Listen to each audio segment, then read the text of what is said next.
On va parler de prospérer dans ses activités avec Christ. On va aller au commencement. Et quand j'ai lu le thème, on parle de prospérer, on parle des activités et on parle de Christ. Quand j'ai lu ces trois choses-là, j'ai essayé de décrire chacune d'elles et de sortir, je crois, de montrer un peu le lien entre toutes ces trois choses-là.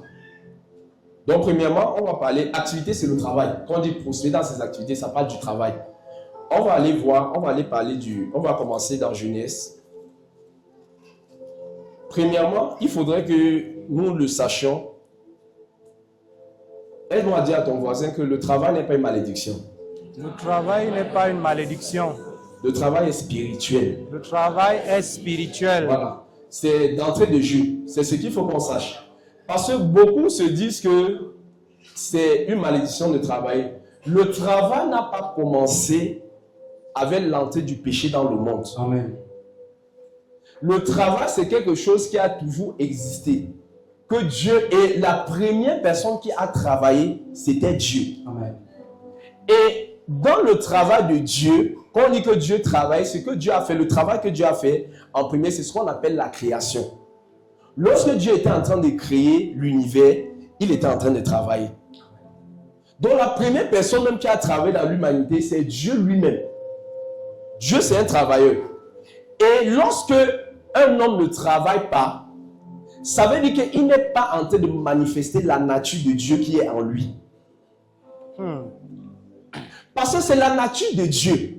Quand Dieu a dit, créons l'homme selon notre image, selon notre ressemblance, la première manifestation de Dieu qu'on avait, l'information qu'on avait sur Dieu, c'est qu'il avait travaillé 7 jours. Amen. Voilà l'information, voilà l'image de Dieu. Quand Dieu s'est manifesté, il a été vu. C'était par le travail.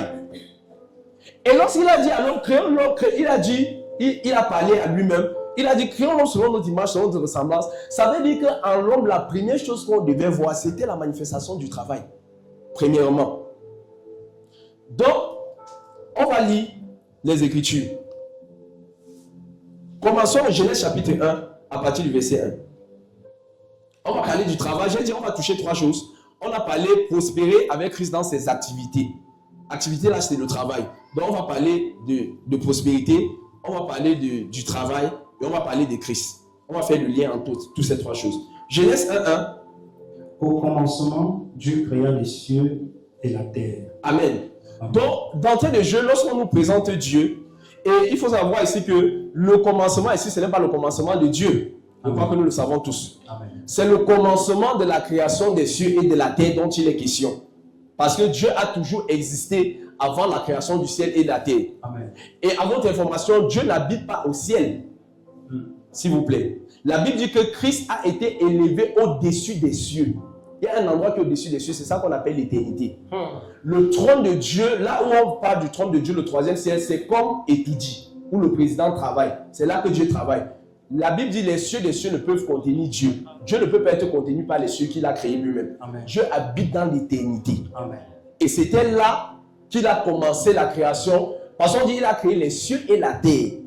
Donc Dieu a créé les cieux comme comme son bureau. Quand on parle de trône, ça parle de bureau. Donc le ciel, même le troisième ciel dont on parle, c'est le bureau de Dieu. Amen. Les cieux ne peuvent pas le contenir. On dit les cieux des cieux. Et c'est pourquoi on dit que Christ a été élevé au-dessus des cieux. J'aimerais que tu réalises un peu la grandeur de Dieu. Amen. Amen. Élevé au-dessus des cieux. Donc il y a un endroit au-dessus des cieux. C'est l'éternité et c'est où Dieu habite. Donc c'est de là que Dieu crée. Quand on dit le commencement, ça part du commencement du ciel et de la terre. Donc les cieux et la terre ont eu un commencement. Et comme on dit au commencement, Dieu créa. Après, par la suite, on liste un peu ce que Dieu a créé. On parle de la lumière, on parle de ceci. Mais parlons de la terre, puisque nous sommes sur terre, nous sommes les hommes. Prends à partir du Genèse 1, verset 11. En ce qui concerne la terre, Genèse 1, verset 11. Puis Dieu dit que la terre produise de la verdure, de l'herbe portant de la semence, des arbres fruitiers donnant du fruit selon leur espèce, et ayant en eux leur semence sur la terre. Et cela fut ainsi. Amen. La Bible dit maintenant que par la suite, donc, après qu'il ait créé la lumière, il a créé toutes ces choses, Dieu parle, on va parler spécifiquement de la terre.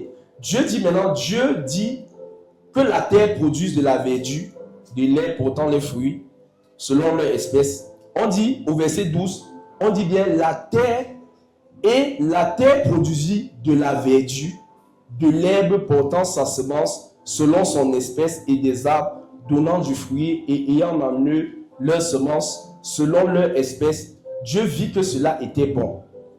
Maintenant, viens dans Genèse 2, chapitre 5. Genèse 2, 5 uniquement. Aucun arbuste des champs n'était encore sur la terre, et aucune herbe des champs ne germait encore, car l'Éternel Dieu n'avait pas fait pleuvoir sur la terre, et il n'y avait point d'homme pour cultiver le sol. Amen.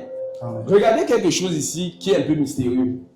On dit, puis Dieu dit que la terre produise de la verdure, de l'herbe portant de la semence, des arbres fruitiers, donnant du fruit selon leur espèce, et ayant en eux leur semence sur la terre. On dit, et cela fut ainsi. On dit, verset 12, la terre produisit de la verdure. La terre, on dit que la terre produisit de la verdure, de l'herbe portant sa semence selon leur espèce, des arbres donnant du fruit, et ayant en eux leur semence selon leur espèce. Et la Bible dit que Dieu vit que cela était bon. Mais dans Genèse chapitre 2, on nous dit aucun arbuste des champs n'était encore sur la terre et aucune herbe des champs ne germait encore. Mais comment on dit que Dieu a créé toutes ces choses? Il a dit, on dit que la terre a même produit. Mais on dit qu'il n'y avait rien sur la surface. Regarde, on a bien précisé, sur la surface de la terre. Amen. Pourquoi? On dit, parce que, car l'Éternel n'avait pas fait pleuvoir. Quand on parle de germer, on dit aucune plante des champs ne germait. La germination, c'est le processus selon lequel une plante sort de la terre. Je vais expliquer ça comme ça de manière vague. Je ne veux pas partir dans les thèmes. C'est que tu mets une graine à terre, elle meurt lorsqu'elle ingurgite de l'eau, la paroi s'éclate, après la racine part dans la profondeur et la plante sort de la terre.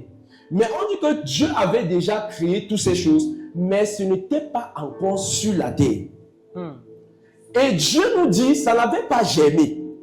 Et Dieu nous explique donc le processus pour que les choses puissent germer. Quand on parle de germination, ça veut dire que pour que les choses puissent apparaître sur la terre. Amen. Dieu dit parce qu'il n'avait pas envoyé la pluie et parce qu'il n'y avait pas d'homme pour cultiver. Le mot cultiver là parle du travail. Amen. Ça veut dire que, et quand on parle de travail ici, ne voyons pas d'abord la douleur ou la peine. Parce que c'est lorsque la malédiction est entrée dans le monde que le travail est devenu peine. Quand on parle de travail ici, on est en train de parler d'une autre forme de création. Écoutez ce que je veux dire. Dieu, c'est un créateur. Lorsqu'on dit que Dieu a travaillé, on a dit que Dieu a créé. Amen. Maintenant, Dieu avait créé toutes les choses dans le domaine spirituel. Et maintenant, sur la terre, le travail de l'homme devait lui permettre de créer aussi. Je prends un exemple. Qui a créé le téléphone, par exemple? Ce n'est pas Dieu. Mais ils ont créé ça à base des éléments que Dieu a créés. Ils ont travaillé la terre. Et ils ont pu obtenir les éléments pour fabriquer le téléphone. Amen. L'homme aussi, c'est un co-créateur avec Dieu. Amen. Mais maintenant, quand on parle même de création, quand tu vois le mot qui est utilisé par Dieu, quand on dit au commencement Dieu créa, c'est le mot bara. Le mot bara veut dire créer à base de rien. Amen. Donc, quand on parle maintenant que l'homme doit travailler, l'homme devient un créateur, mais qui crée sur la base de ce que Dieu a déjà créé. Alléluia. Donc, il s'agit de deux créateurs. Lorsque l'homme travaille, il devient créateur. Il crée, bara, c'est ce qui concerne Dieu.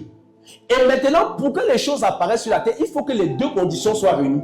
Il faut qu'il y ait bara que Dieu a créé et que l'homme prenne bara, lui aussi se mette à travailler quelque chose Bara, c'est un travail qui est attribué à Dieu seul. Parce que ça vient sur la base de rien. Amen. Et tout ce que nous avons sur terre est sur la base de ce que Dieu a déjà créé.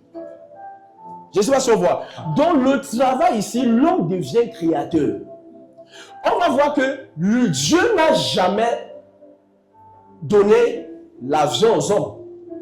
Mais dans le plan de Dieu, c'était prévu. Oui. Mais Dieu a caché. On dit la gloire de Dieu. Proverbe, c'est Proverbe combien? 25. Proverbe 25:2. Que la gloire de Dieu, c'est de cacher les choses. Ça veut dire que le travail, c'est le mécanisme par lequel nous pouvons découvrir les choses que Dieu a cachées. Dieu a caché l'avion dans la terre. Dieu a caché l'argent dans la terre. Dieu a caché l'or dans la terre. Et lorsque tu ne travailles pas, tu ne peux pas découvrir les choses que Dieu a cachées. Et c'est sa gloire de cacher les choses. Wow. Et c'est le travail maintenant qui permet que l'homme plus... Ça, la chaise ici, Dieu avait caché ça dans l'arbre. Amen. Ça là, c'est un arbre. Mais Dieu n'a pas montré le tronc directement à l'homme. Comme sa gloire, c'est de cacher les choses. Ce que Dieu a créé simplement l'arbre.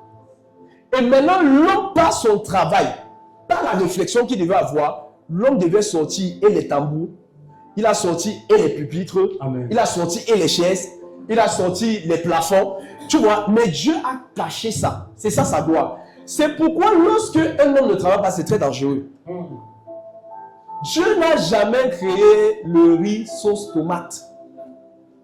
Ce n'est pas Dieu le créateur de ça. Mais le riz sauce tomate a été inventé, a été créé sur la base des éléments que Dieu a créés. Amen.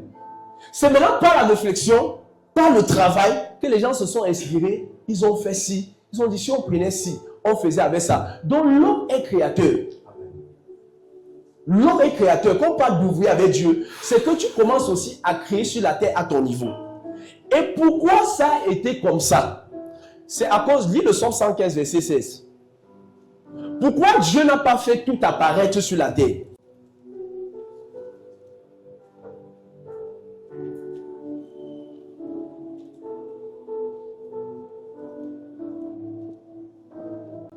Les cieux sont les cieux de l'Éternel, mais il a donné la terre au Fils de l'homme. Amen. La Bible dit, les cieux sont les cieux de l'Éternel, et il a donné la terre au Fils de l'homme. On dit au commencement, Dieu crée les cieux et il crée la terre. Ça veut dire que tout ce que Dieu a créé là, c'était dans la dimension invisible. Et le travail, c'est un mécanisme qui permet de faire sortir les richesses invisibles vers le matériel. Amen. Et le point de transition qu'il faut pour sortir ce qui est dans l'invisible là, pour manifester sur la terre, il faut l'action de l'homme.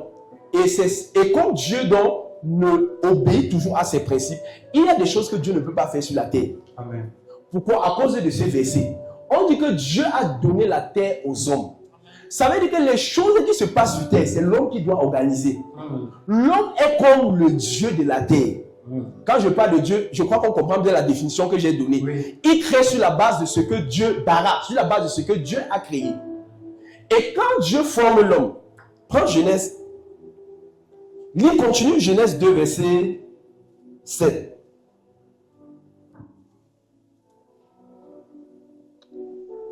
L'Éternel Dieu forma l'homme de la poussière de la terre. Il souffla dans ses narines un souffle de vie, et l'homme devint un être vivant. Amen.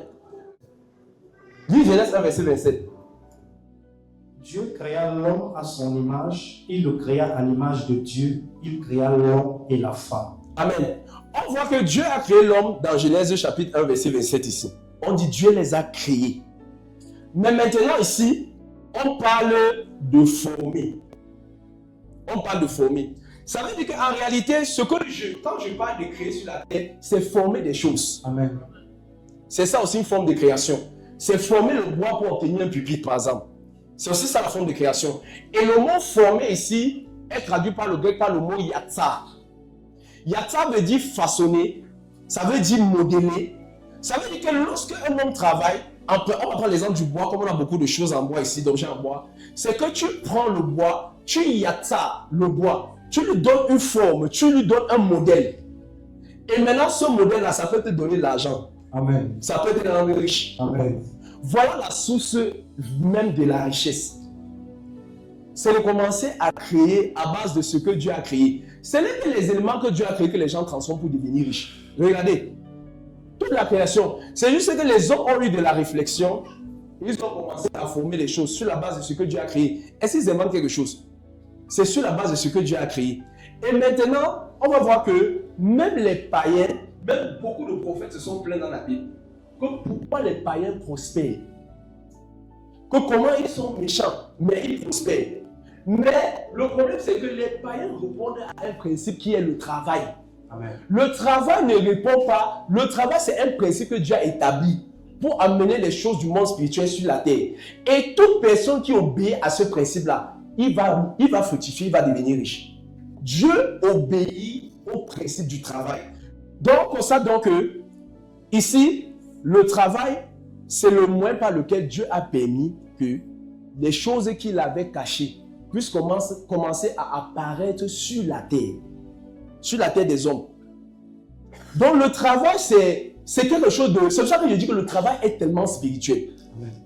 Je ne sais pas combien on peut vendre un téléphone comme ça en Chine. Tu vas acheter ça peut-être à 2 000, à 5 000, à 10 000. Mais tu viens, tu revends à 25 000, 30 000. Tu as une marge de bénéfice, c'est spirituel. Mais le simple fait que tu aies travaillé, ça a permis que tu multiplies de l'argent. Oui. C'est que le travail, c'est quelque chose de très spirituel. Amen.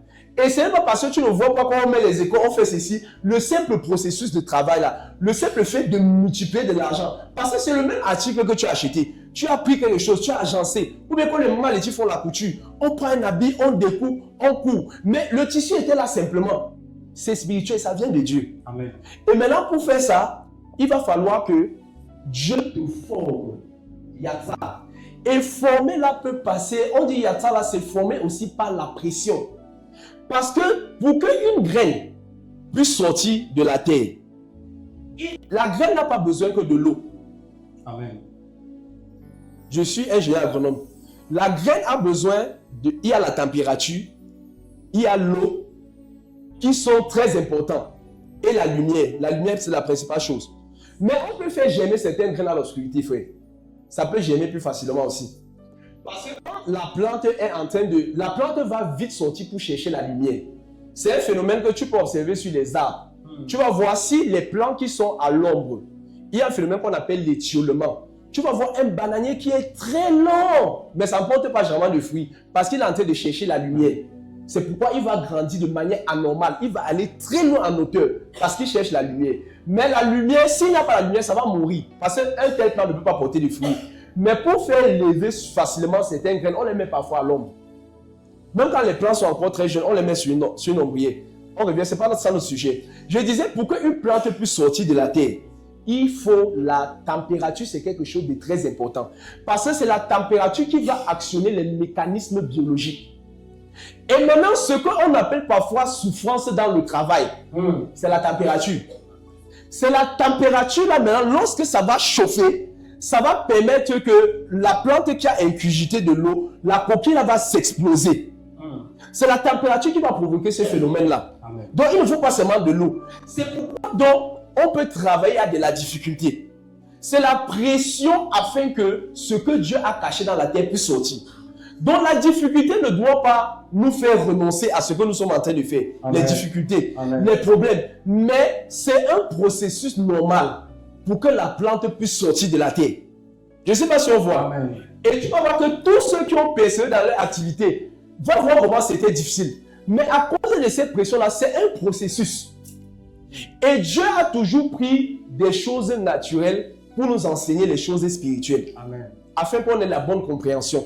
Et Jésus, quand il expliquait le salut, il disait c'est comparable à ci, c'est comparable à cela, c'est comparable à cela, c'est comparable à telle plante, à une graine de sénévé qu'on a pris, on a lancé en terre. Donc la difficulté qu'il y a dans le travail, la pression qu'il y a dans le travail, c'est pour augmenter cette température, afin que les processus biologiques se font. Afin que ton activité puisse percer, afin que ton activité puisse aller à un certain niveau. Amen. Donc on dit, l'Éternel Dieu forma l'homme de la poussière de la terre, il souffla dans ses narines un souffle de vie, et l'homme devait naître vivant. Je vais remonter un peu plus haut. On dit qu'aucune herbe des champs n'était sur la terre parce que Dieu n'avait pas envoyé la pluie et il n'y avait pas d'homme cultiver. On veut plus de Dieu. Quand on veut réussir, la chose dont nous on se dit qu'on a le plus besoin, c'est de Dieu. Et généralement, on abandonne toute la responsabilité entre les mains de Dieu. Or, voici Dieu lui-même qui dit que pour que j'ai ma part à faire, Amen. Dieu doit envoyer la pluie. Et la pluie, c'est comme quelque chose de divin. Bien qu'aujourd'hui, les gens, il y a les pluies artificielles. Les pays comme Dubaï, ils créent la pluie. Ils inventent la pluie, ils jettent certains trucs en l'air. On crée la pluie aujourd'hui. Mais la pluie ici, ce n'est pas une image de l'eau d'abord. C'est une image de la bénédiction. Amen. Donc il n'y a pas de bénédiction de Dieu sans action de l'homme. Il n'y a pas, ce n'est pas possible.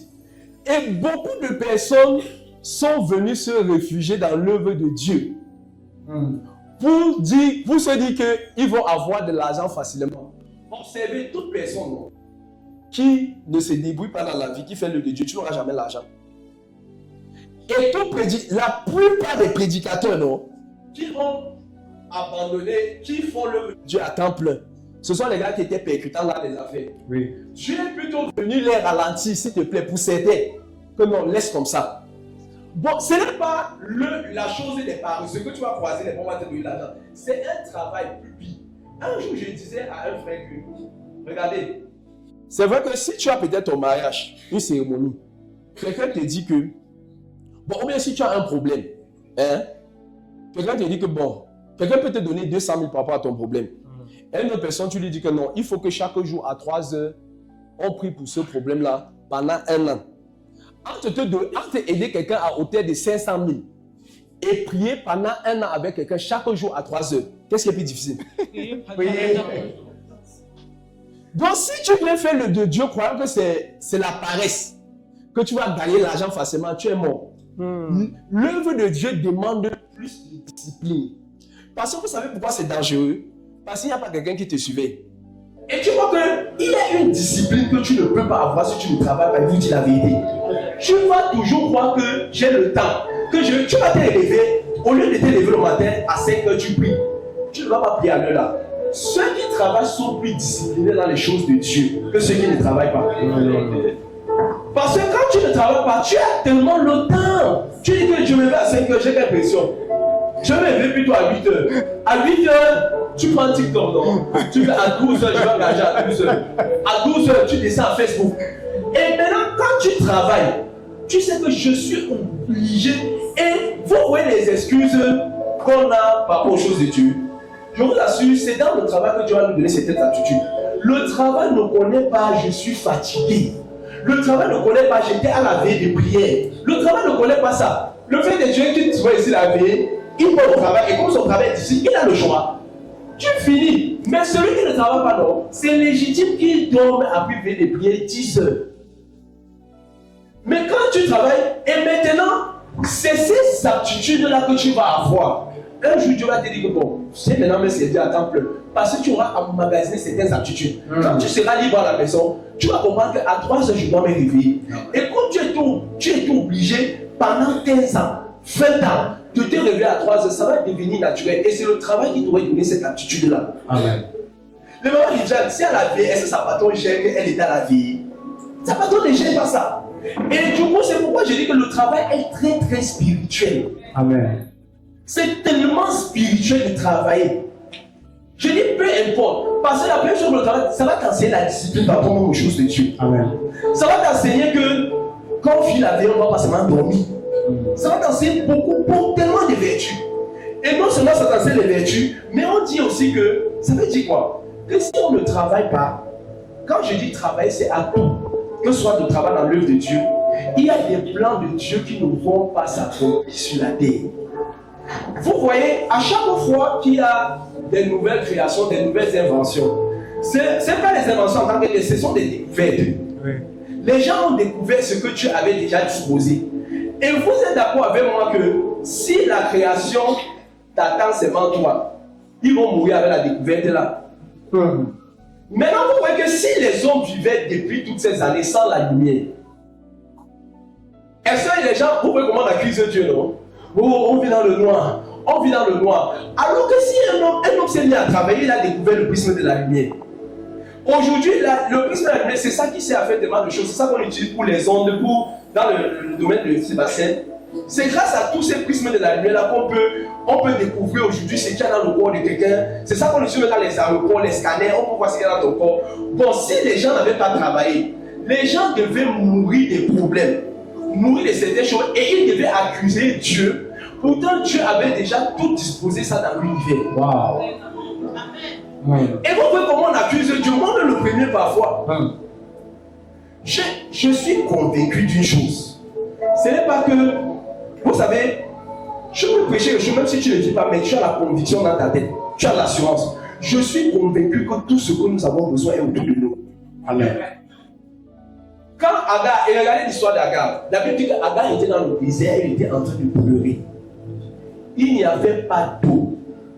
Mais lorsqu'elle pleurait, on ne dit pas que Dieu l'a transportée ailleurs, que Dieu l'a amenée dans un endroit fertile. Elle était toujours dans le désert. Que Dieu l'a amenée dans un oasis. On dit qu'étant dans ce désert, elle a vu le puits. Dieu te dit, il y a les puits à côté de toi. Il y a les puits à côté de toi. Le problème maintenant, c'est que nos yeux sont fermés. Et le travail social, le mécanisme qui ouvre les yeux. Je vous explique comment. Quand quelqu'un a une boutique, il est ici au quartier par exemple, il fait le call box. Quand il fait le call box, quelqu'un lui dit, ouais, tu veux pas les bonbons? Il dit, ok, je peux m'acheter les bonbons, mais ici. Il achète les bonbons, il dépose sur sa table. Quelqu'un lui dit, tu n'as pas le pax? Il dit, ok, je peux acheter le pax. Tu vois que c'est le travail, comme il a commencé à travailler, ses yeux se sont ouverts sur les besoins qu'il y avait autour de lui. Amen. Les yeux commencent à s'ouvrir. Après, il dit, pourquoi il fait ça dans le box? Je peux faire ma boutique ici. Hein. Les gens demandent ci, les gens demandent ça. Mais s'il n'avait pas commencé le travail, il devait demeurer aveugle. Et la personne va s'enrichir dans le même quartier qu'on dit que c'est maudit. Il va ouvrir sa petite caisse. Il va mettre ci, il va mettre ça, il va acheter ci. Après, il va ouvrir une grande boutique. C'est comme ça que le travail qui a ouvert ses yeux sur un besoin qu'il y a au quartier. Mais tant qu'il n'était pas en activité, il n'allait jamais constater le besoin. Et demain, il va devenir patron d'une grande alimentation. Qu'est-ce qui a ouvert ses yeux? Le travail ouvre les yeux. Et lorsque les hommes ont commencé à travailler, ils ont vu que dans le bois, on peut faire les pupitres. Ils ont vu que dans le bois, on peut faire les charpentes. Ils ont vu que dans le bois, on peut faire les cartes de porte. Dieu dit à Moïse que va reproduire le tabernacle selon ce que tu as vu. Il vient, il raconte à Bethsaël. Et Bethsaël reproduit ce que Moïse a vu.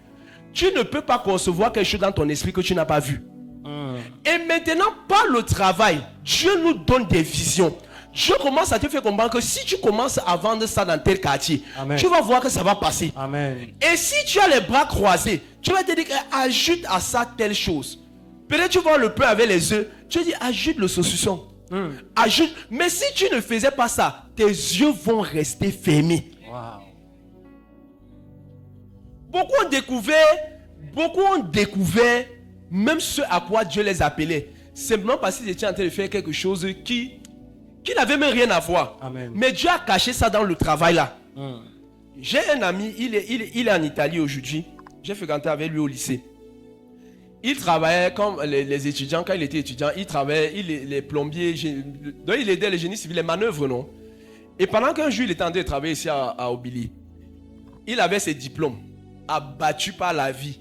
Il avait arrêté son bac comme ça, il voulait composer l'école normale.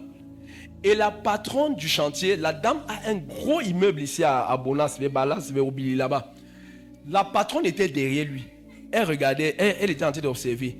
Il rangeait ses diplômes comme il devait composer le concours de l'école normale. Il voulait pour déposer ses dossiers.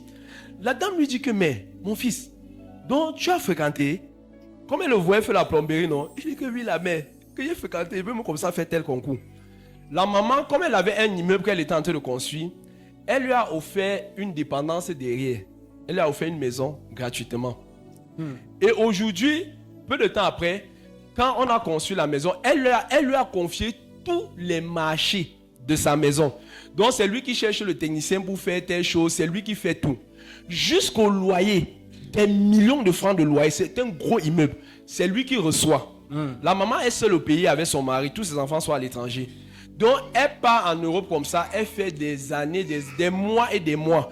il récupère seulement l'argent du loyer, il met dans le compte. Il récupère l'argent du loyer, il met dans le compte. Aujourd'hui, il est en Italie. Mais qu'est-ce qui lui a ouvert toutes les portes qu'il avait? Il allait devenir manœuvre. Amen. Ce n'est pas que... C'est que ton travail est caché dans ça. Amen. Combien de personnes travaillent chez les gens comme ménagers sont allés en Europe par la suite? L'enfant a signé que non, papa, je veux ma nounou. Je veux... Et quand vous êtes chez les gens, travaillez bien. Vous ne savez pas, vous allez partir demain. Amen. Elle était cette ménagère. Les gens sont retrouvés en Europe comme ça. L'enfant dit que je veux ma nounou, je veux ma tata. Quand il quitte le pays comme ça, après, il part. On l'a fait aussi monter. Amen. La personne commence à construire aussi au pays. Amen. Il y a des choses, les choses sont cachées dans le travail. C'est ce Amen. que je sais. Il y a beaucoup de choses qui sont cachées dans le travail. Tellement de choses sont cachées dans le travail. Ça donne les visions. Amen. Ça ouvre l'esprit. Même les gens qui disent que je ne sais pas ce qu'il peut faire. Si tu ne sais pas ce qu'il peut faire, tu peux faire, non. Va aider quelqu'un qui fait quelque chose. Si tu n'as aucune idée, non. Parce que beaucoup de personnes se plaignent de ça. Elles sont sérieuses. Tu vois, va voir quelqu'un. Fingy lave les habits, non. Oui. Viens, tu dis à Fingy que Fingy, je vais un peu voir comment on lave les habits. Lave les habits avec lui. Amen. Tu dis que Fingy, apprends-moi un peu à repasser. Donc tu peux pas dire que tu ne fais rien. Le fait que tu travailles dans les chantiers, tu peux faire, est-ce que peut souvent t'accompagner au chantier, même si tu ne me payes pas. Tu pousses souvent aussi la boîte, Joe. Il y a des gens qui sont devenus techniciens de génie civil comme les techniciens sans faire l'école. Je m'en têtulais. Ils gagnent des marchés aujourd'hui, ils construisent même des maisons en étage. Pourtant, ils n'ont jamais fait le génie civil. Il y a une puissance dans le travail. Amen. Regardez, comment savoir que tu ne vas pas réussir quand tu ne fais rien? Donc, ne doute même pas. Ne rêve pas. Tu vois les choses que si même, je ne sais pas. Voilà, on dit que Raoul Wafo, c'est l'homme de Dieu le plus riche francophone. Même si Raoul Wafo t'imposer les pieds, même avec son épouse, il se postelle même devant toi. Comme tu le fais, tu ne vas pas réussir. Et les chrétiens croient en certains miracles. J'ai constaté qu'elle passait ses pistes. Maman Letty, tu vois les miracles d'argent, non? Ça veut dire aux gens qui travaillent. Observez bien. Tu vois, c'était un miracle extraordinaire que je suis resté. J'ai vu quelle somme d'argent dans mon compte. C'est les gens qui travaillent. Généralement, tu n'as jamais vu un gars le compte. Non, je dis que mon propre petit frère, il expérimente souvent, généralement, on lui double son salaire comme ça. Et ce n'est pas le 13e mois souvent. Même dernièrement avec sa femme, on a envoyé de double son salaire. Tu n'as pas d'abord le compte. On vit où? Regardez bien, les miracles là, c'est pour les gens qui travaillent. Observez bien, les miracles extraordinaires. Regardez bien les miracles d'argent. Tu n'as jamais vu quelqu'un qui est là comme ça, non? Il ne fait rien dans sa vie. Après, il dit que moi-même, je suis déjà resté comme ça, non? Quelqu'un m'envoie même, je vois 100 000 dans mon compte. Personne ne me dit qui m'a envoyé. J'ai déjà vécu ça. Une fois. Je ne sais pas qui m'a envoyé de l'argent. Mais si tu ne fais rien, ne dis pas que mes prières. Oh, tu vas voir le feu. Ça répond à des principes. Et maintenant, je dis ce que j'ai expérimenté. Quand tu travailles, non, Dieu ne va pas... Regardez, Dieu bénit l'œuvre de tes mains. Amen. Tu vois souvent, hein, tu travailles quelque part. L'apôtre Roland Dallot a dit que lorsque tu travailles quelque part, Dieu, voici comment Dieu paye. Et sachez, quand vous travaillez, c'est Dieu le rémunérateur. Ce ne sont pas vos patrons. L'apôtre Roland Dallot dit que tu peux travailler à un point A, mais Dieu permet qu'on te paye à un point B. Je ne sais pas si tu vois. Tu peux travailler sérieusement dans une entreprise où tu as tellement d'injustice. Et Dieu voit comme tu es fidèle à ton travail. Mais Dieu passe par un autre moyen qui est autre que ton travail là. Il te bénit. Amen. Les gens vont dire qu'il a la chance.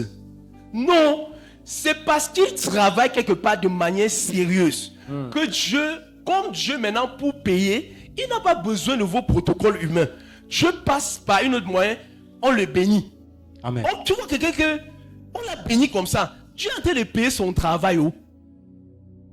Dieu est en train de payer son travail. Et on a rattaché même le travail au fait de manger. L'apôtre Paul dit que celui qui ne veut pas manger, qui ne travaille pas. L'assurance, frère, quand tu travailles, tu vas manger. Amen. Je ne veux pas dire que tu vas manger tout ce que tu veux, non. Tu vas manger. Je te dis la vérité. Amen. Tu vas manger, tu vas manger tout ce qui te plaît. Mais tu vas manger quand même. Amen. Parce que c'est au moins, c'est le minimum. Tous ceux qui travaillent, ils mangent. J'aime bien qu'ils mangent ce qui les plaît, mais ça ne réjouit pas leurs âmes. Ils mangent. Amen. Bien que Dieu veut qu'on soit réjoui lorsqu'on mange. Mais quand même, il y a c'était manger, tu vas manger. Même si ce n'est pas régulier, c'est toujours manger. Un païen qui avait chanté que si il dort aujourd'hui affamé, ce n'est pas grave. Demain, tu vas manger. Il y a des gens qui ont même l'argent, non? Il est coincé, mais l'argent même à la banque. Il peut dormir sans manger parce qu'il n'a pas eu moyen d'aller retirer l'argent, non? Il peut dormir comme ça aussi sans manger un jour. Donc même si tu dois manger sans manger un jour, c'est pas grave. Donc le travail, c'est quelque chose de tellement hautement spirituel. Tout le monde doit faire quelque chose. Amen. Tout le monde doit faire quelque chose. Et tu n'as plus d'excuses. Je t'ai dit que même si tu ne... Parce que beaucoup de gens disent que le Père, je prie pour que Dieu me montre ce que tu vas faire. Si on vivait comme ça, c'est que nous-mêmes, non. Je ne sais même pas. C'est qu'on n'est pas ici à l'église. Si on attendait, c'est qu'on a en prière. C'est que tout le monde est en prière. Je veux vos choses que vous attendez que Dieu vous... Que j'attends que Dieu me dise ce qu'il veut faire. C'est qu'on est en prière, nous tous. C'est qu'on est en train de prier pour demander. C'est comme si Dieu ne parle pas. Tu dois seulement voir. Tu dois seulement inventer. Va, commence à appeler quelqu'un qui fait les choses. De manuel, de ses mains. Amen. Tu peux l'aider. Il y a le pressing. Viens l'aider. Et n'attends pas forcément qu'il te paye. Ta formation, le paiement, non, c'est la formation. Le frère Caleb que vous voyez ici m'a partagé un peu son témoignage un jour. J'étais choqué de ce qu'il a vécu. Il vivait, vous voyez comment on parlait à l'époque des esclaves, non? C'est comme ça que les gens la font, hein. Tu es comme l'esclave de la personne. Oui. Ce qui fait, il dit au point où même voir les membres de ta famille, c'est interdit. Même si ton voisin, le membre de la famille, est à côté, comme tu es chez ton patron, comme il t'a pris, tu ne visites jamais ton voisin. Vérité. Tu es là-bas, la nourriture même, on dit que quand c'est ça, la femme du patron t'apprend à préparer. Parce qu'elle n'est pas ta bonne. Tu dois préparer ce que tu dois manger. Le matin, quand le patron part au travail, lui il part dans sa voiture. Toi, tu pars à pied et tu dois arriver avant lui. Et quand il rentre, je te dis non, il rentre dans sa voiture, toi tu rentres à pied et tu dois venir lui ouvrir le portail. Et quand il vient, tu n'es pas là, il attend. Tu arrives, tu ouvres le portail, il entre. J'ai dit que Caleb, les francophones ne peuvent jamais réussir à un certain niveau. Et dans tout ça, tu travailles, tu n'as pas de salaire. C'est sans salaire. Et ce n'est pas un travail plaisant. Et qu'on te parle bien parce que tu l'aides. On te parle d'abord bien mal. Donc, tu n'aimes pas. Mais si tu es sage, j'ai dit que si c'est les francophones, ils vont dire que peut-être tu donnes mon salaire même 50 000 d'abord. On va te payer 50 000 9 ans. Tu vas faire quoi avec? Tu vois, il a appris pendant 9 ans. Des gens comme ça, on m'exploite, oh, ils ont payé ma vie, ils gardent ma vie, tu savais le patron, un sorcier, il est ceci, il me torture, il est monté. Pendant 9 ans, la réussite, non, ça ne dépend pas de ce que tu vends, ça dépend comment tu t'es formé. On dit que, regardez, vous voyez les capacités que Adam avait. Quand on dit que Dieu a yatsa, que l'éternel Dieu forma Adam, la formation là, vous savez ce que c'est? Vous croyez que Adam a connu le nom de tous les animaux comment? Vous croyez que ce que Adam faisait sur la terre, qui lui avait enseigné? C'est Dieu. Amen. Pendant que Dieu le formait, quand on dit que l'éternel Dieu forma l'homme, Dieu a façonné Adam par la pression, lui donner une certaine forme. Et maintenant quand Adam s'est levé, il avait reçu des enseignements, il avait reçu. Pourquoi se fait-il que dans le monde spirituel, citez-moi les animaux qu'on cite souvent dans le monde spirituel que vous avez vu? L'aigle, non? L'aigle. Quoi? Le L'agneau, lion. le lion. Comment se fait-il que les animaux étaient dans le ciel, non? Adam voit les mêmes animaux sur la terre, il les donne le même nom que le nom qu'ils ont au ciel. C'est le créateur qui le lui avait inspiré. C'est lorsque Dieu, il y a ça, si, c'est pas que Dieu a pris la terre, il a formé Adam. Je sais que vous avez compris ça comme ça, non? Que Dieu a pris la boue. C'est la formation et personne ne sait le nombre d'années, le nombre de temps que Dieu a pris pour former Adam. Adam c'était un homme. Quand Adam est sorti comme ça, c'était un homme accompli, c'était un homme fait. Amen. Parce que Dieu auparavant l'avait formé. Alléluia. Formé, cela parlait plus de la création. On a dit dans Genèse 1, verset 27 que Dieu créa l'homme et la femme. Il ne s'agit plus de création là-bas. Yatsa s'est façonné. Donner une forme à Adam. Bâtir Adam. Quand Adam s'élève, il devient dangereux. Amen. Il voit le lion. Il dit qu'on va t'appeler lion. Le ciel valide. Amen. Il voit ceci. Adam était en alignement avec Dieu. Alléluia. Ce que Dieu avait déjà prévu depuis l'éternité passée, comme il va. La preuve, c'est que, regardez, quand Jean arrive au ciel dans l'Apocalypse, ce que Jean voit au ciel, on lui montre les choses à venir. Ça veut dire que ce sont les choses qui ont existé avant. Et il voit l'agneau, il voit le lion. Ça veut dire qu'avant que ces choses ne viennent en manifestation sur la terre, Dieu les avait déjà appelées ainsi. Amen. Il voit la nouvelle Jérusalem, il voit la muraille. Ça, le nom des 12 apôtres. Vous voyez un peu? Tu vois qu'il voit le futur, mais sur la terre, quand Jésus vient, il commence à prier, il commence à chercher les noms qu'il avait vus sur la muraille depuis l'éternité passée. Donc Adam aussi, Dieu lui avait enseigné des choses. Et maintenant, regardez, la vérité c'est que nous tous ici, il y a des dons, des talents que Dieu a cachés à chacun de nous. Amen. Depuis l'éternité passée. Amen. On va toucher un peu la prospérité, comme on n'a plus assez de temps. On va parler de la prospérité. Comme je disais, Yatsa, c'est aussi une capacité spirituelle que Dieu donne à l'homme. Yatsa, chacun a, Dieu t'a formé avant de t'envoyer. Parce que Dieu n'envoie pas un produit qui n'est pas fini au monde. Avant que Dieu relâche un homme, le produit est fini. Dis à ton frère que tu es un produit fini. Tu es plein, où tu es là, tu es plein, tu es façonné, bâti par Dieu.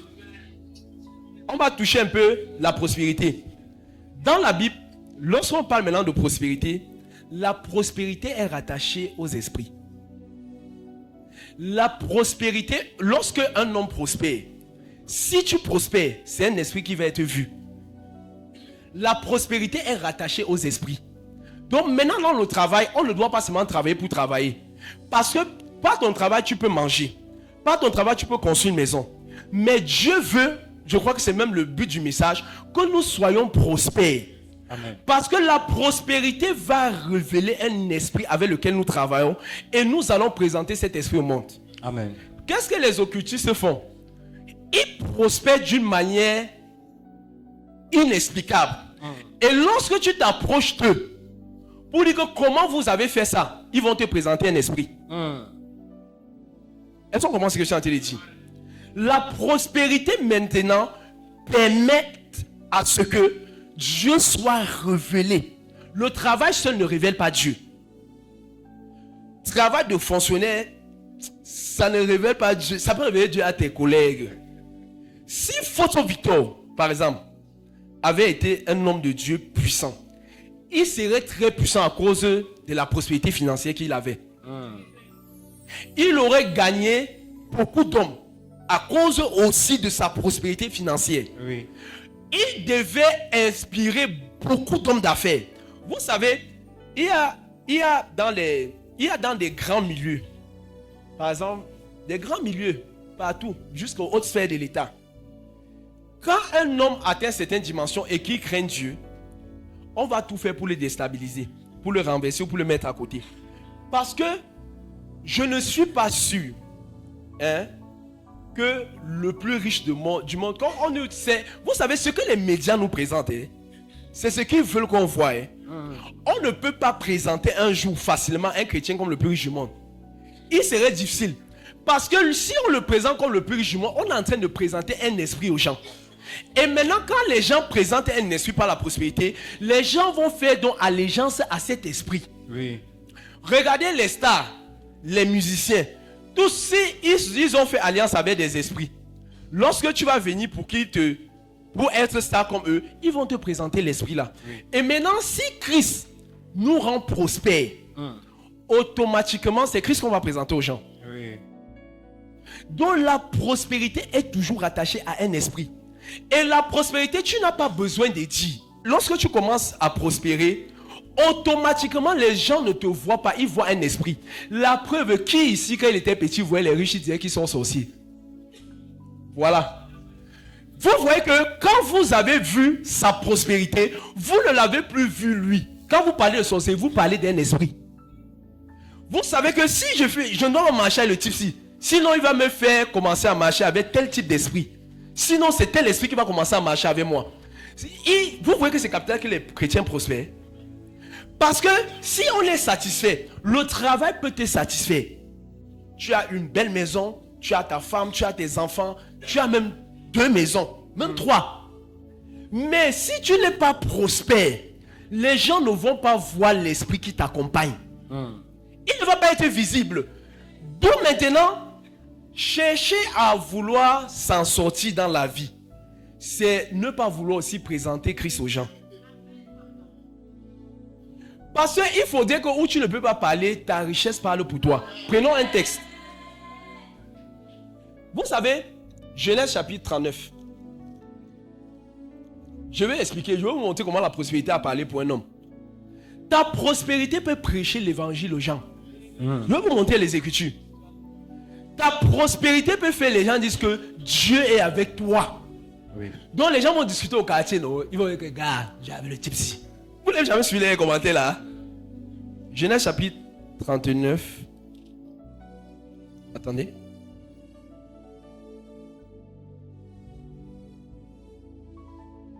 Genèse 39, je lis à partir du premier verset. On fit descendre Joseph en Égypte, et Potiphar, officier de Pharaon, chef des gardes égyptiens, l'acheta des Ismaélites qu'il y avait fait descendre. L'Éternel fut avec lui, et la prospérité l'accompagna. Il habitait dans la maison de son maître, l'Égyptien. Son maître vit que l'Éternel était avec lui et que l'Éternel faisait prospérer entre ses mains tout ce qu'il entreprenait. Amen. Amen. Joseph ici est esclave. Et un esclave, ce n'est pas comme dans notre temps-ci. Ça ne peut pas prêcher l'évangile. Ça ne peut pas venir dire à Potiphar que le Dieu d'Israël, c'est le Dieu de mon père, il est monté, il est descendu. Le seul moyen par lequel Potiphar pouvait connaître que... Qui a mentionné le nom de l'Éternel? Potiphar, tape Potiphar dans le grec, dans l'étymologie du mot Potiphar, du nom Potiphar.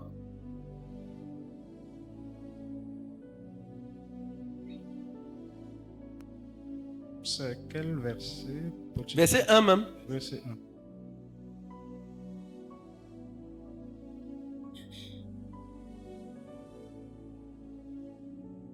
Potiphar, celui que Ra, Dieu solaire, a donné. Celui que le Dieu soleil a donné.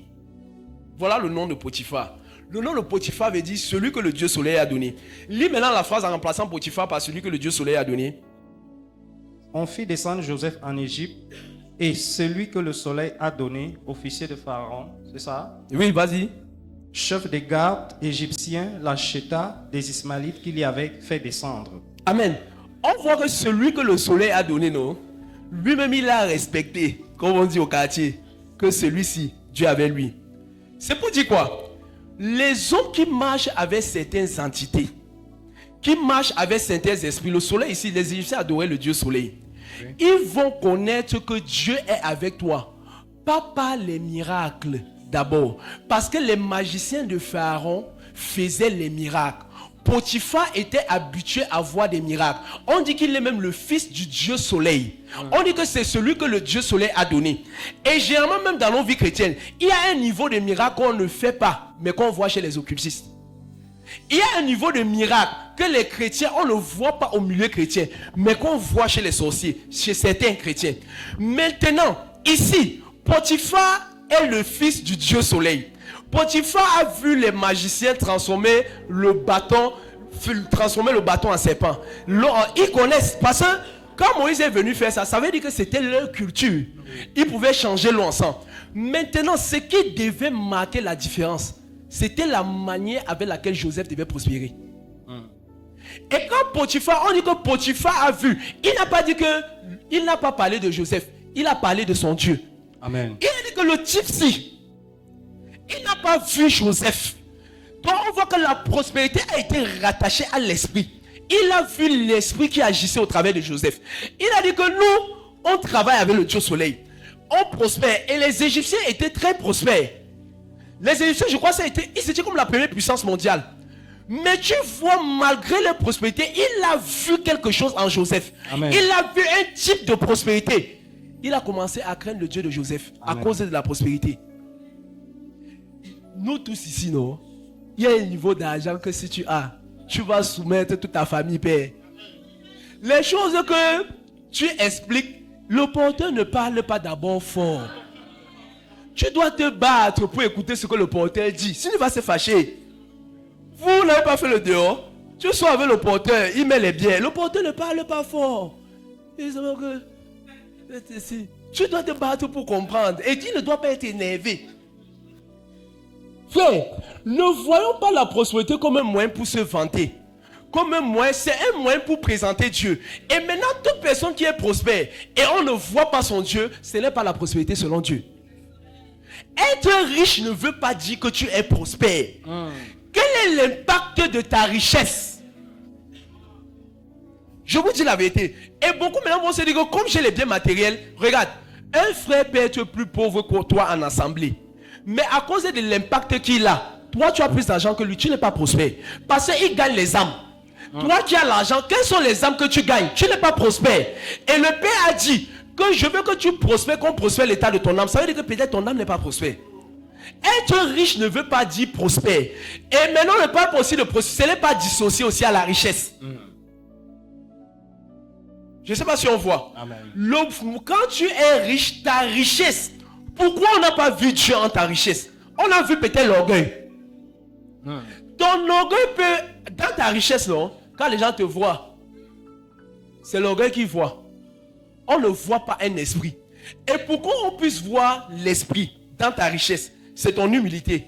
Parce que quand tu vas te rabaisser, on va voir l'esprit. Amen. On va dire que comment le patron, s'il avait tout l'argent qu'il a, il se comporte comme ça. Comment avec tout l'argent qu'il a, ce n'est pas simple. Que patron, comment tu es accessible? Comment avec tous tes milliers, comment avec toutes tes voitures? Tu vas les présenter l'esprit. Amen. C'est ça la véritable prospérité. Amen. Donc on ne peut pas dissocier aussi la richesse de la prospérité. Mais le but, c'est qu'un esprit soit révélé au monde. Amen. Les nations connaissaient l'Éternel où? Joseph arrive d'un pays étranger. À l'époque, ce n'est pas comme aujourd'hui où tu parles, tout le monde est chrétien. Chaque pays avait ses dieux. Chaque pays avait ses divinités. Et voilà le fils du Dieu soleil qui dit que l'Éternel est avec ce monsieur. Verset 3, il dit, verset 3. Son maître vit que l'Éternel était avec lui. Son maître vit que l'Éternel était avec lui. Pourquoi? Et que l'Éternel faisait prospérer entre ses mains tout ce qu'il entreprenait. Amen. Continue, verset 4. Joseph trouva grâce aux yeux de son maître, qu'il employa à son service, l'établit sur sa maison et lui confia tout ce qu'il possédait. Regardez, c'est quelque chose de très fort et de très spirituel ici. On dit que lorsque son maître a vu que Joseph prospérait, attends, lis même jusqu'à la fin. Dis même jusqu'au verset 6 comme ça. Dès que Potiphar l'eut établi dans sa maison et sur tout ce qu'il possédait. Tu sais qu'on dit que dès que le Dieu soleil lui établit dans sa maison, imagine-toi, le fils du Dieu soleil. Écoutez ça, dis-le avec cette phrase-là. Dès que le fils du Dieu... Le fils du Dieu soleil l'eut établi dans sa maison. Écoutez un peu ce que ça veut dire. Ça veut dire que peut-être je travaille au premier ministère.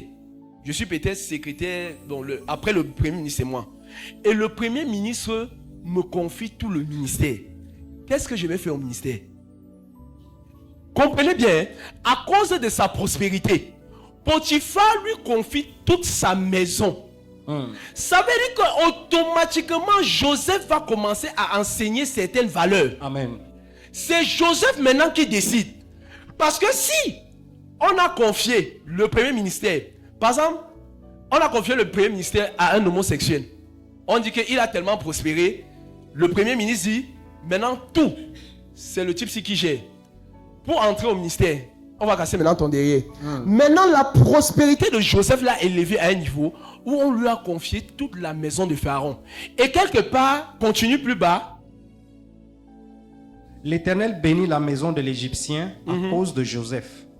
Et la bénédiction de l'Éternel fut sur tout ce qui lui appartenait, soit à la maison, soit au champ.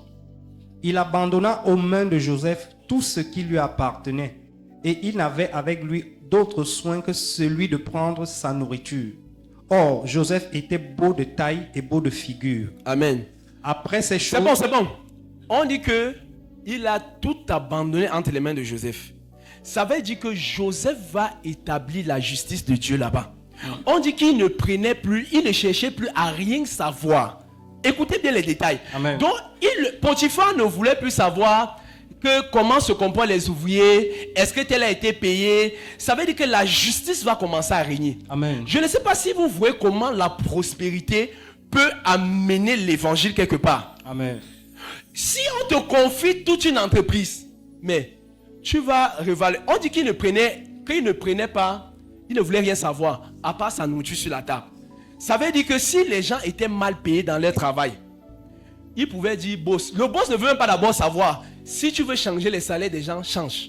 Je ne sais pas si vous voyez l'autorité que ça donne. Amen. À cause de la prospérité de Joseph, les chrétiens dans les entreprises qui sont mal payés vont commencer à être bien payés. Donc il est tellement prospéré, le boss ne veut pas savoir que j'ai ajouté les salaires, j'ai donné les primes, j'ai payé les primes que depuis 10 ans on n'a pas payé. Vous voyez que les chrétiens on souffre aussi parce qu'on n'a pas eu accès à un certain niveau d'autorité. Et un certain niveau d'autorité, on dit qu'il a trouvé grâce aux yeux de Potiphar. Et on dit que c'est la prospérité que Dieu avait mis dans ses mains, que l'Éternel avait mis dans ses mains, qui a fait à ce qu'il puisse trouver grâce aux yeux de cet homme. Amen. Je ne sais pas si on voit. Amen. Donc par la prospérité, il trouve grâce. Et c'est comme ça que les choses commencent à changer. C'est comme ça que les choses commencent à changer. Vous croyez que si un frère qui gère un hôtel, les homosexuels peuvent venir s'amuser à coucher là-bas, détruire les vies. Dans l'entreprise là, les gens peut-être qui viennent déposer les dossiers, il faut que tu passes au canapé. Si c'est un frère comme Joseph, qui est le patron là-bas, il va décrire tout ça, il va imposer ses lois. Amen. Et maintenant, en fonction d'où tu es, tu vas seulement imposer tes lois. Et moi, je suis convaincu que même avant que Moïse ne vienne d'élever le peuple, l'œuvre que Dieu avait fait par le même de Joseph, automatiquement, certains Égyptiens devaient aussi les transmettre à leurs enfants. Les gens s'y sont bizarres. Et c'est pourquoi quand Moïse est même sorti d'Égypte, je crois que ce n'est pas seulement par les miracles de Moïse. Beaucoup d'Égyptiens sont aussi sortis à cause du Dieu d'Israël qu'ils avaient vu. Oui. Joseph a tellement prospéré en Égypte, on n'a pas le temps pour aller là-bas, au point où, quand Pharaon, est-ce que vous savez que les Israélites ne pouvaient pas demeurer éternels, bien que Dieu avait dit, parce que les Israélites dominaient les Égyptiens spirituellement. Quand Jacob est arrivé en Égypte, à cause de la prospérité qu'il avait, on dit qu'il a béni Pharaon. Et c'est à cause de la prospérité de qui? De Joseph, que Joseph avait en Égypte. Et on dit que l'inférieur ne peut pas être béni par le supérieur. C'est que les Juifs, ils dépassaient les Égyptiens là-bas où ils étaient. Mais c'est entré par quel mécanisme? Par la prospérité d'un homme. Amen. C'est entré par la prospérité d'un homme. Donc, dans le thème, quand je voulais parler de Christ, c'était rattacher Christ aussi à ça. Donc voilà où Christ intervient. Christ c'est l'esprit. Christ c'est la divinité. Amen. Vous voyez maintenant que Christ intervient au moment de la prospérité. Parce qu'il y a des hommes qui travaillent dur, mais qui ne s'en sortent pas. Il y a des hommes qui travaillent dur, mais qui ne mangent que leur pain. Au point où leurs richesses ne peuvent pas influencer. Au travers de leurs richesses, Dieu ne peut pas être visible. Dieu ne peut pas être palpé. Dieu ne peut pas être vu. Et Dieu ne veut pas que nous soyons dans cette vie simple-là. Et vous constatez maintenant que quand tu as la bonne information, tu comprends que quand tu cherches maintenant la richesse à prospérer, ce n'est plus une affaire, ce n'est plus pour se faire voir. Amen. C'est que tu as compris le plan divin de Dieu en ce qui concerne la prospérité. Amen.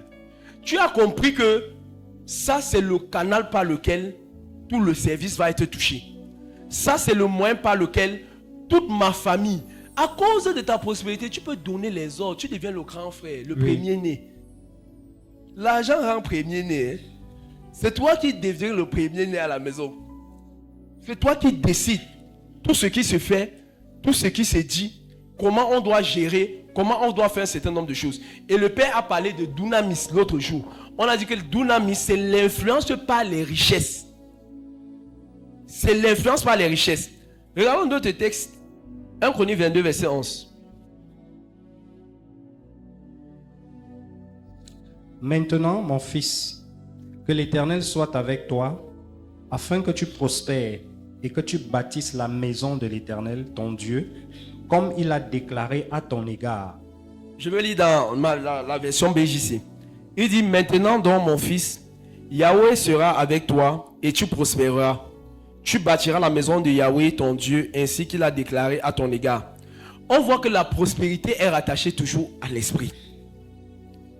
Et c'est pourquoi, je vous le dis, nous sommes tous d'accord que personne ne peut atteindre un niveau de prospérité s'il ne collabore pas avec un esprit. Ce n'est pas possible. Il y a un niveau de richesse que tu ne peux pas obtenir sur la terre si tu ne collabores pas avec un esprit. Ce n'est pas possible. Ce n'est pas possible.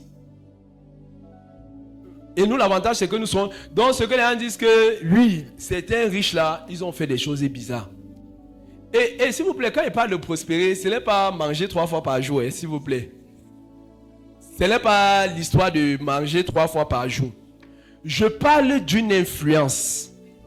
Quelqu'un qui peut changer, qui peut pousser le roi d'un pays à prendre certaines directives. Je parle de l'histoire de Joseph. Je parle de l'histoire de Daniel, qui inspire les rois, qui à cause de leur richesse, à cause de leur prospérité, on est obligé de les consulter quand il y a des questions en ce qui concerne le royaume. Amen. Je ne sais pas si vous comprenez. Amen. Je crois que les gens comme les Bill Gates interviennent beaucoup dans le domaine de la santé, non? Les vaccins, les ceci. Ça veut dire que quand on touche la santé de l'humanité, à cause de leur prospérité, ils peuvent donner leur avis. Et maintenant, comme Bill Gates maintenant a cette autorité-là, à cause de la prospérité, s'il ne travaille pas avec l'esprit qui est Dieu, qu'est-ce qu'il peut faire dans la santé des gens? Il peut accomplir dans les agendas démoniaques. Amen. Pourquoi? Parce qu'il a été prospère. Je parle des gens comme Elon Musk. Ils peuvent décider certaines choses à cause de leur prospérité. Ils peuvent décider l'avenir, ils peuvent inspirer certains comportements, favoriser un certain nombre de choses à l'échelle où ça touche plusieurs. Mais maintenant, la prospérité, tu dois être prospère à ton niveau. Amen.